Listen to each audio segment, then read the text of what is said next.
This is Tuesdays with Ted. That's me. And I'm sharing with you everything that I know in hopes that you can elevate your life. Well, good morning, everybody. Good afternoon. This is Ted. It's officially Tuesdays with Ted, which is 3 p.m. on Pacific time and 6 p.m. Eastern time. You have sound? Excellent.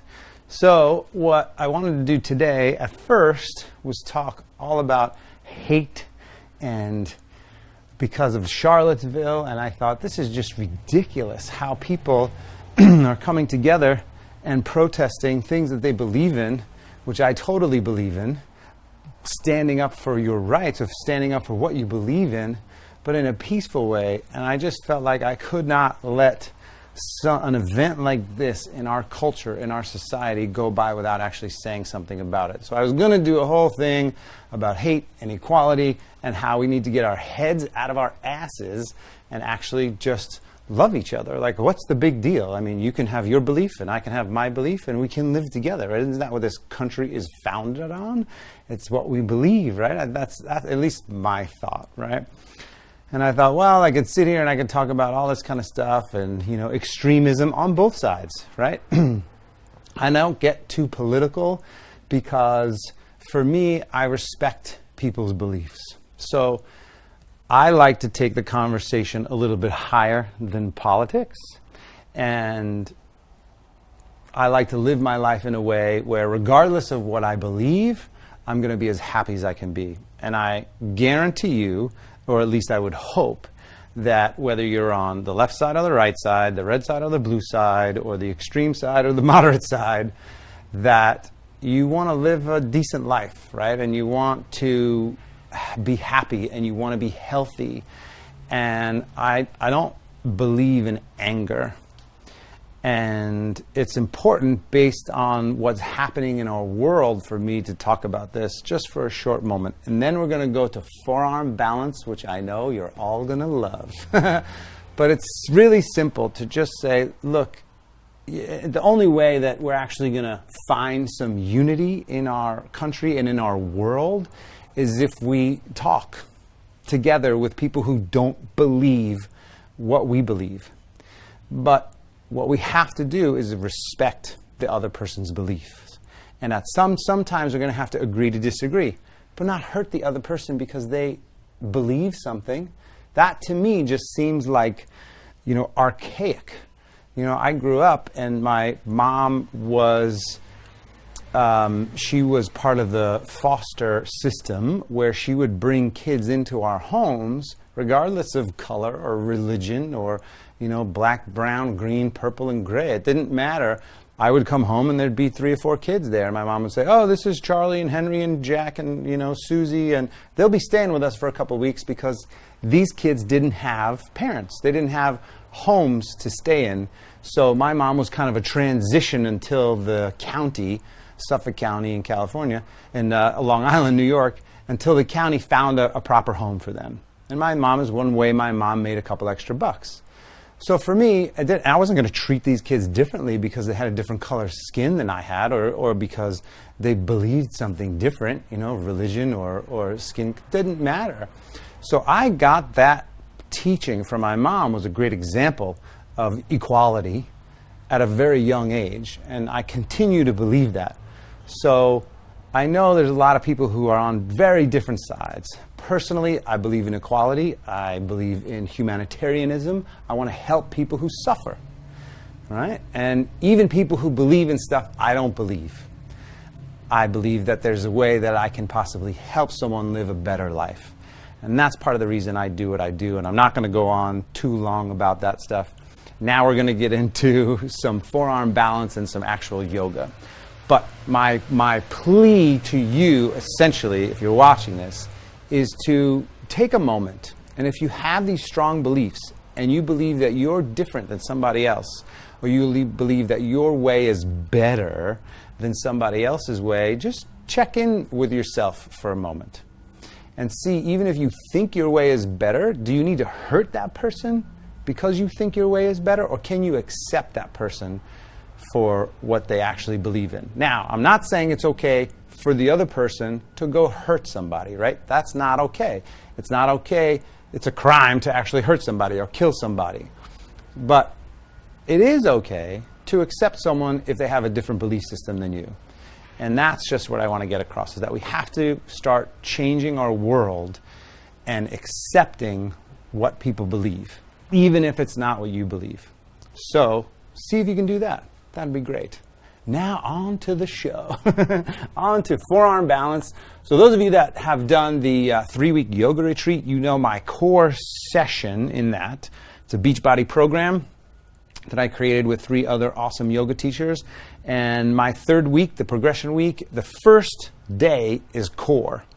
And we do a pose called dolphin pose. So, by the way, Liz is over behind that camera there, and she's checking in on any questions or comments that you have. So if you have anything, for sure throw it out, and she'll interrupt me, as she shakes her head, and tell me what your question is. So we're going to start there, and then we're actually going to kick up and go upside down. So starting here in low plank. So you can come down with your palms flat and your arms parallel to each other. So abdomen really strong, breath smooth, extending the shoulders. So this is not the pose. Extend the shoulders up. And when I do that, I immediately engage my quads and push my arms straight. So that action is something that you really want to work on when you're doing low plank. So the action of extension here, because you're extending your rotator cuff muscles, you're engaging your shoulders to actually use those muscles. And you're going to need them, and you're going to see in a moment why. So from here, we're going to take that into dolphin pose. And the reason we're going to do it this way is because we want to stretch the upper back. I was working with a friend this morning in class, and his whole upper back is just jacked. It's just tight and stiff, and he can't really do back bends. He can't really do forward bends. It's just like one big plank, right? So you may know somebody like that. A lot of us do. So what I have this guy do is have his arms, palms flat. The reason I have the block here is because it's nice to have this block as a support system for your hands. So if you don't have a block, you can use a book, and that's totally fine. But if your shoulders are super tight, when you go up into dolphin pose, what happens is the arms immediately come in this way. And that's what we want to see if we can avoid by holding your palms flat, and the index fingers would be along the sides of the block, and the thumbs on the inside, or in front of, I guess, or behind, I don't know, depending on how you look at it. That's the way it's supposed to go, friends. From there, you're going to come up, start to straighten the legs, and then push the shoulders back. That's the action. So from there, that takes effort, right? It takes effort. I'm going to keep my legs bent for the moment, but it takes effort to push back. That's a stretch. And then you lengthen, so you get a stretch and a strengthener. So in a lot of classes, I'll do a core plank. So we'll hold plank, and then maybe we'll do some mountain climbers, and then we'll move into dolphin. And people are like, I hate it when you move into dolphin pose, because it's not any easier than plank. But the thing is, just a little bit of a break. When you're in low plank, you're using your quads, your abs, it's super, super intense. And then you go to dolphin, you don't stop using your shoulders and upper back. You're basically just transitioning slightly, right? So from here to here is the move. So from low plank, then you engage with the abdomen really strong, lifting the hips, walking the feet a little closer, okay? Now the next step is to kick up. So from here, you're going to take one leg up, and then you can kind of hop, right? You're just hopping, okay? And eventually, you're going to balance. I don't know where that wall is it? But before you do that, okay, let's see. I'm just going to get to the wall for a moment to see what my distance is. But what you want to do is when you're kicking up, you want to make sure that extension is actually happening, okay? I'll just tuck my shirt in here. And when you make sure that extension is happening, what you can do is really start to work on the stretching and the strengthening at the same time, right? So palms flat, coming up, starting to kick up. Now notice my head is up. A, it's off the floor, but B, I'm looking right down at the mat below. So then from here, I'm going to kick up, right? I'm going to see where, okay, there's the wall. So I'm going to kick up, and I'm going to balance, but most likely you won't be balancing. Most likely you'll go to a wall, okay? So then you want to push up, right? That's the action. From here, push up, okay? So this, a lot of people, arms are bent, super intense, but then if you push up and you get out of the shoulders and get your body straight, that's kind of where you want to be eventually. I'm going to come down. Ultimately, that pose is straight, where the arms are flat and then the body goes straight up. So there's no curvature at all in the spine or the back. It takes a long time to get there with the shoulders, but keep working it.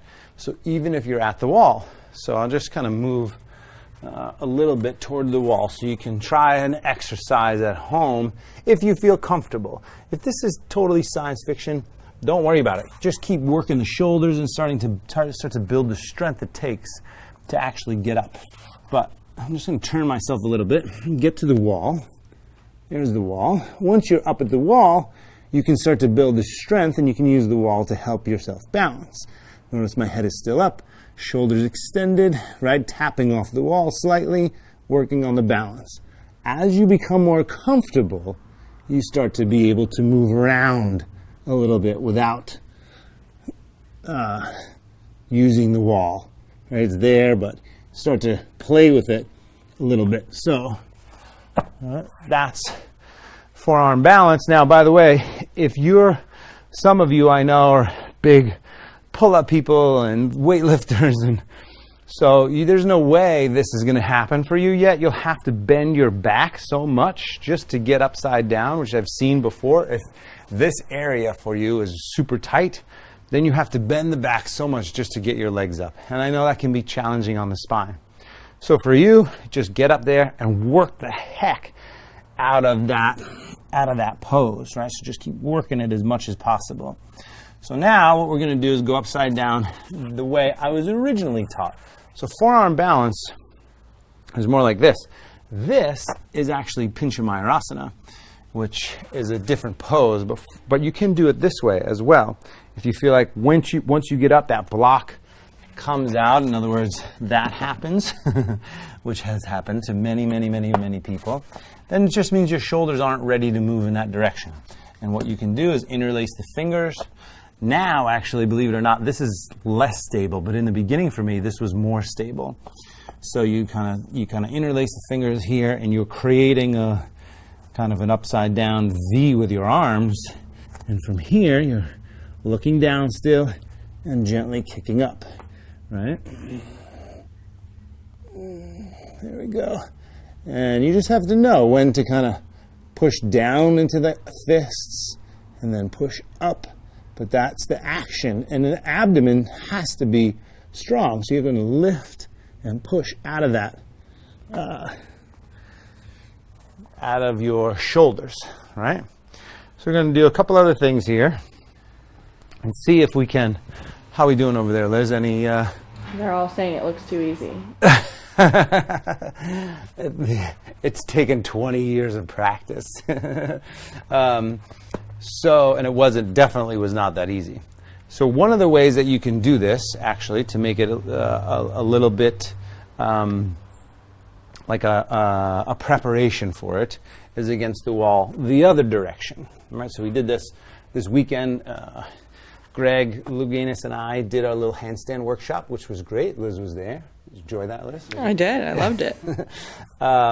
So one thing we did was walk up the wall. And you can do that this way too. So you can kind of set the hands here, and then you can slowly walk up the wall here, like this. And then you can take one leg up. So the balance point is really with the hips over your shoulders, and then here the shoulders over your elbows, right? That's kind of what you want to be stable with here. Right. Come down, but you can start it that way as well. It's totally fine.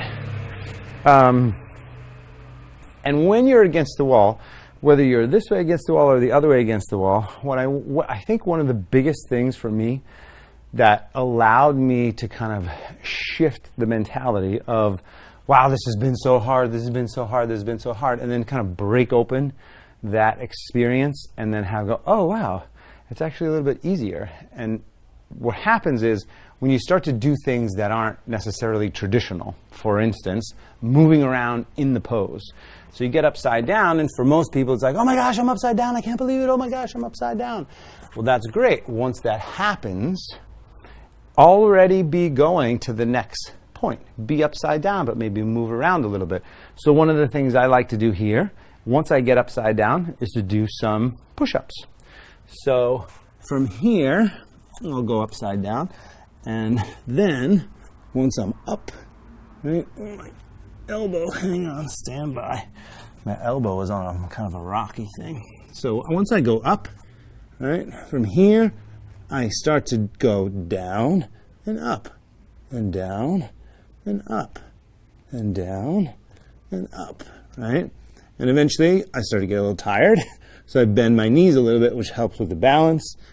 And after, I don't know, that was maybe 5, and I come down and take a breath. When I started to move around like that, I was like, oh my gosh, there's things that I can do that I didn't even think I could do. And that changes the base in a way. So, and that's kind of my philosophy for life. It's find something that I don't necessarily think I can do, try that, which makes what I thought I could do a heck of a lot easier, right? So set that, like throw the fishing line of your goals out a little bit further so that the steps along the way don't seem as challenging, right? So the next thing you could do is kind of one-handed. Right? If you feel like you wanted to build some of the strength here, right? You can start in plank, abdomen strong, one hand up and the other hand up. And then one thing that's kind of like a fun little treadmill type situation is down and down and up and up and down and down and up and up. And this actually, I think we did this maybe in one of the poses or one of the sequences, maybe about 10 times.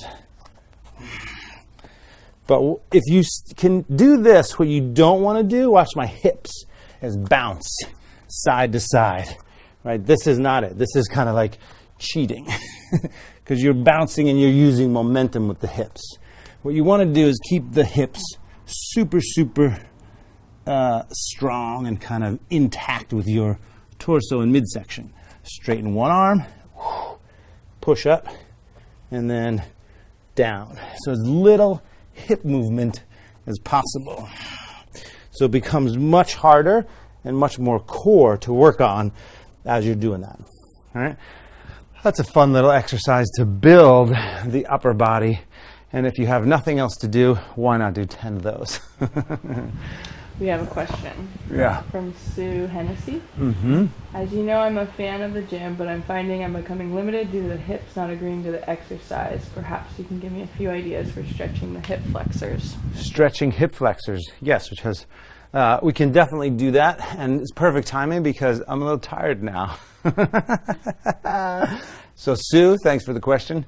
Let me just finish up a little bit of work here with dolphin, plank, dolphin, Pincha Mayurasana, forearm balance. So that's the direction you want to be going, and then we'll move into just to answer Sue's question here. So starting in plank pose here, right? Then going to dolphin here, and when you're in dolphin, it's all about extension and lengthening and kind of lifting. Walk a little closer, push back. Walk a little closer, push back, right? From there, with the head up, go up into your Pincha Mayurasana or forearm balance, hopping up. From there, push up, right? You can kind of move around once you feel stable. The block will help you with your stability. Use a wall for sure if you need it, but pushing up, abdomen strong. And then what you can do too, the last thing I'll mention, is start to build endurance in those poses. So first shoot for getting up. Once you can get yourself up against the wall, shoot for 30 seconds against the wall. See what happens. Then shoot for balancing. Balancing for a split second. Balancing for 3 seconds. Balancing for 30 seconds. Then shoot for being up against the wall for a minute. And then shoot for 2 minutes. Right? That's how you build endurance. So one thing is to get up. Another thing is to get up, stay up, and actually build the strength and endurance it actually takes. Okay? So then to stretch, just one nice little stretch here. And then Sue, I promise you, I was like a bird back there somewhere. So stretch for the upper back and the shoulders is rabbit pose. So you'd interlace the fingers back behind you, lift the upper body up, pull the shoulders back, take a big inhale, and then fold down as you exhale onto the very top of the head, and then stretch like that.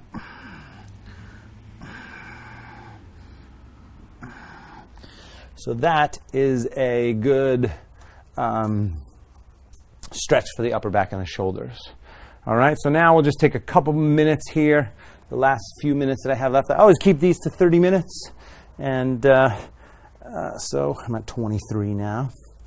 So first thing, Sue, for a little hip flexor, my yin yoga sequence in the Beachbody On Demand is actually awesome. I can put a link down to that below if you don't already have it. But if you're a subscriber to Beachbody On Demand, the yin yoga practice is all about hip flexors. But this would be one pose, a simple lunge. So she was saying that the gym was not good. She's looking for hip stuff, right? She's being limited due to her hips not agreeing to the exercise. So welcome to the club of tight hips, Sue. But anyway, this is good for the hip flexor. Your hip flexor, when people say hip flexor, they typically refer to the psoas muscle, also the rectus femoris, which is part of the quadricep but goes above the hip. So it's one of the hip flexors as well. So this is good for you. That would be one thing. And obviously you do both sides. And then another great one is frog pose, which is, so think front side hips, inner hips, and outer hips to kind of help you open up the hips. And also you can think process-wise, you can think lubrication first or heating up to create some circulation inside the hips and then stretch. So one way to kind of get some of that lubrication is by, if you're doing a flow yoga practice, something like this here, that's hamstring, hip flexor, because I'm keeping my back leg straight. Hamstring, hip flexor, hamstring, hip flexor, right? So you could do that on both sides. But also, even if you, let's say you've done your workout and you're stretching after the workout because your body's warmed up, one thing you could do is this, which I've been doing a little bit lately, is lying on your back and then just doing these kind of parallel circles here with the hips. So you're essentially increasing your range of motion. All right, that's one thing. And one way to do this, actually, I'm going to tell you also, there's something called proprioceptive neuromuscular facilitation. Some of you have heard me say that before. It's PNT, proprioceptive neuromuscular facilitation, PNF. It's a real thing, isn't it, Liz? Yeah. So you were sports science major? Sports medicine, yeah. Sports medicine major, so it's confirmed. But it is a real thing, and basically what it is isometric move, and then a release and a gentle increase for flexibility. So the way I usually teach it in class, you could do it in a lot of different muscles in the body, but the way I do it for adductors or inner thighs, groin, hips, inner hips, is I'll push my legs up, and I'll push my arms down into the legs. So creating this kind of very, very, very strong, tight experience, and then I release the hold, and then I gently press down. So if you're there with me now, go ahead and push up and down against, right? So push, and I only do a couple breaths, and then I release the hold and gently push down. And you find this immediate new level. I'll hold it for a few breaths. And then again, same thing, push up, push down, same time. Like it definitely should take effort, right? And then release. and then I push down even a little bit further. And I usually do 3 rounds, and I hold the last one. So I learned this from a chiropractor years ago with my neck. So he was like, push into my arm, push, push, push, push, push, and then release, and then it stretched deeper. I was like, that's a great thing, you know. When you're done with hips, Troy would like to know about a lower back stretch. All right, and then release, and then gently push down. All right, so there's that, and then pigeon, right? So there's a million different ways to do pigeon pose. I'll just show you this one way, which is like this. Here's pigeon pose, outer hip, glute, a little bit of IT band, a little bit of piriformis. You could do that on both sides. The main thing in pigeon is you don't want to hurt the knee. So you want to make sure that your knee does not hurt. If that gives you any trouble on the knee, you go to what's called the reclining pigeon or figure 4 stretch here, where you're taking your ankle, cross it on top of the knee, reach through, grab your hamstring, flex both feet, I'm sorry, grab your shin, not your hamstring, and then gently pull in. Now, one concept in yoga is called opposing action. So as I pull my hips in and my legs get closer to my chest, I do feel the stretch a little more. But I'm even going to have a better stretch if I ground my tailbone down and then pull my legs in. See, they won't come as close to my body. I have tighter hips, but the stretch in here is actually even better.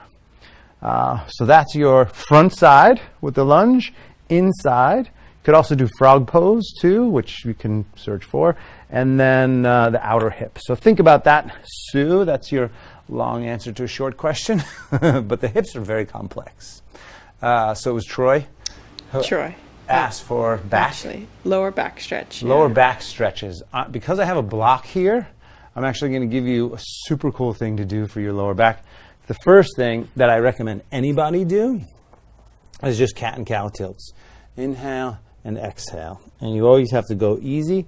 So inhale and exhale, and inhale and exhale, right? So I know back is a lot of people have back problems. That's one thing I would do to start to break up some of the stiffness and tightness. Second thing I would do would be a hamstring stretch, because I know it's counterintuitive, but as the hamstrings get tighter, they kind of tilt the pelvis, which can compress the lower back. So stretch your hamstrings. That you can do seated, standing. You can put your foot up, right, like this, and then go into something, right? But then there's also resting yourself on a block. From here, from lying down, you can lift up and just put the block just like this and relax and let gravity. It's very yin style. You just let gravity do the work. It feels fantastic, but you can sit here for 3, 4, 5 minutes, and then if you feel okay, you can even go a level higher, like the highest level on the block. So again, if you don't have blocks, just use a stack of books or whatever you have. And then if you're okay, what's also nice to do is add the legs. So when you add the legs, you get the whole body kind of relaxing and really enjoying the anti-gravity. So gravity is now drawing everything down toward your head. So it's a really great option for your lower back. Ooh, yeah. And I think that's about it. Any last questions? It's 3:30. That's it, you guys. All right. Thanks so much for watching, and please be kind to your fellow person, man, woman, in between, not sure, purple, yellow, green, black, or blue. Be kind, you guys. I love you. Thanks so much for watching, and we'll see you next week. Same bat time, same bat channel. See you then. Hey guys, thanks so much for watching the video. I really appreciate it. I'd also appreciate it if you share it with your friends, but subscribe so you get regular updates when I'm posting new content. So click that button over here, or maybe it's up under here, or maybe it's down below. It's got to be somewhere around here, I think. So it's the universal energy ball of subscription. So click that button. Thanks so much, and I'll see you soon.